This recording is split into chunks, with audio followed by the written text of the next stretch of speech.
So Adam's going to tell you about what he did this year, which is pretty cool. So welcome, Adam.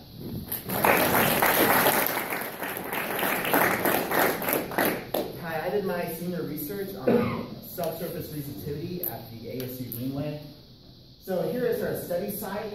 Town of Boone, on the top left we have the ASU campus, and over the right at the red star we have the ASU well field at the Greenway. So we have 7 years of resistivity data collected by Marshall's geophysics class all over, and each yellow line there represents a different resistivity survey. And so what we're trying to figure out is if we can use all these two-dimensional surveys and can make a three-dimensional subsurface model. And what we're trying to figure out is how we can quantify spatial and temporal variations in the subsurface. And hopefully we can constrain these, the ranges. So resistivity is a material property, is measured in ohm meters, and measures resistance to electrical flow. It's the inverse of conductivity. In the top right, we have granitic gneiss. This comes from the Cranberry Formation. The bedrock is right below you right now. The resistivity values from 1,000 to 4,000 ohm meters. In the bottom right, we have some fine-grained sediment, and this has a much lower resistivity in the 10 to 500 ohm meter range. So resistivity in the geologic material can range widely, but there's also some seasonal factors, including water content, which like saturation or the water table level, temperature, and even concentration of ions in the groundwater. So we established a 54-meter long transect parallel to 7 boreholes, and we used 2 different geometric arrays, Venner and dipole-dipole. The Venner offers a large signal-to-noise ratio, but fewer data points at a lower resolution, while a dipole-dipole offers a lower signal-to-noise ratio, but more data points and higher resolutions. We did 17 field campaigns. We got 32 data points over a course of a year from September 2014 to October 2015. So on the bottom left, we have the resistivity device and 2 AGM batteries. On the right, that's where my field site is. Here is a map. The yellow line is the transect that we established. It was parallel to 7 boreholes that I measured the depth of water manually during each data acquisition. On the bottom left, we have the South Fork of the New River. We have borehole, the one that says borehole 32. This is where we have a sensor that we can measure water temperature, water resistivity, and water table levels at 15-minute intervals continuously throughout the whole study period. So once we collected the data in the field, we had to process it. And we used a software called Earth Imager 2D. And this takes the measured resistivity values in the top chart right there. And at the bottom chart, it uses a complex inverse model to convert it. However, the software doesn't do any other kind of quantitative analysis. So all we use the software is to make an inverse model and then export it into an XYZ file. Then we code using MATLAB. So on the right, we see a sample of MATLAB code that I made. So we made these into plots. So the bottom left over here, we have a resistivity plot or survey from the Earth Image software. But on the right, we have a plot that I made in MATLAB. So we made a logarithmic color map, since MATLAB doesn't do it. We created a stacked data set, and we calculated differences and percent differences to see any quantitative and qualitative differences. And then we also calculated single values for each survey. This is so we can make a time series plot and see how it changes seasonally. So we made median resistivity, we calculated median resistivity, maximum, minimum for each day, and also RMS and RMS percent. And we made a plot, and we made time series animations. So a geologic interpretation, here is the stacked data set. The top is the Venner array, the bottom is a dipole-dipole. We established 4 different units based on resistivity values and position. The top left is a fluvial deposits, gravel. Floodplain deposits, mostly silty sand, and this is the Cranberry Formation bedrock. We think this is a gneissic right here, and we think this is a schistous variations of the Cranberry Formation.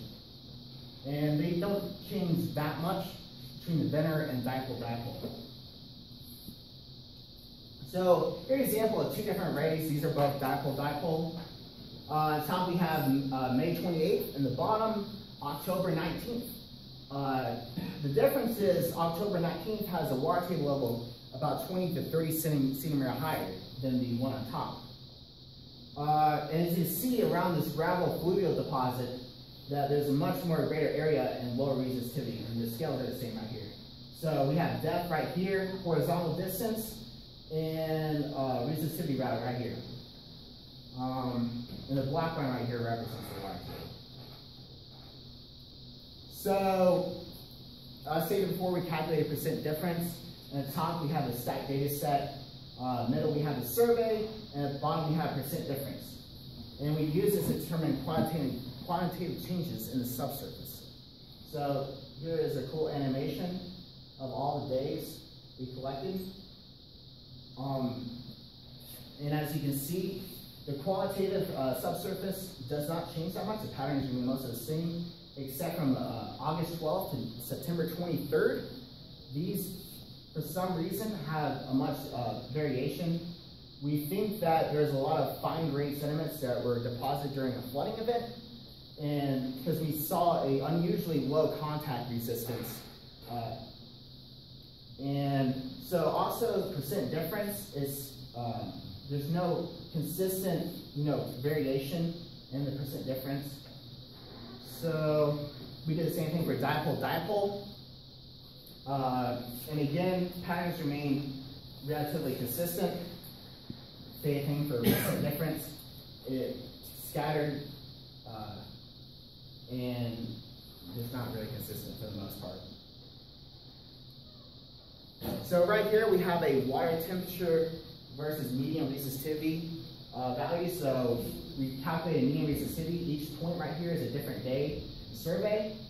And so right here is medium resistivity, ranges from 500, 700 time, and temperature ranges from 10 degrees Celsius to 20 degrees Celsius. That represents the blue line. Remember, this is each point's 15 minutes on here. So theoretically, as temperature decreases, resistivity increases.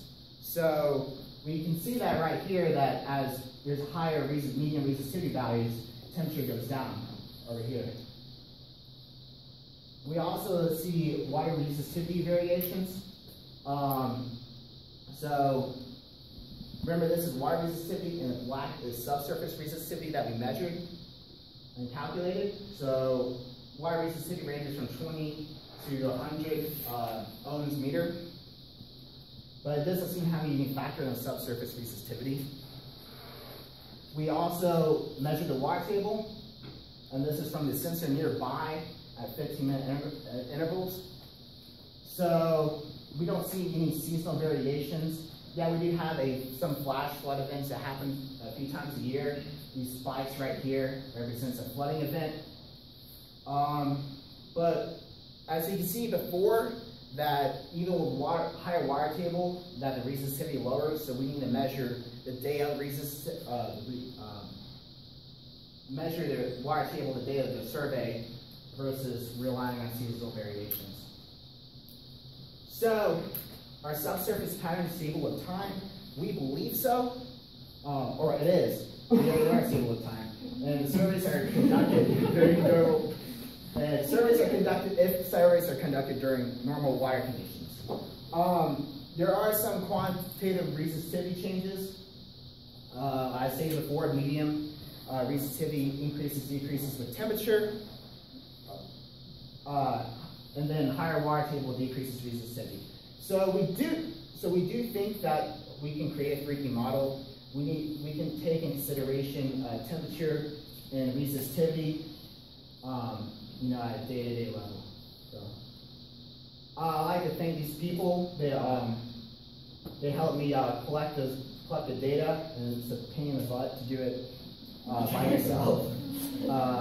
And thanks Dr. Anderson and Dr. Faxon for advice, and Anthony Love for trying to find me vans to drive on the Greenway. Questions?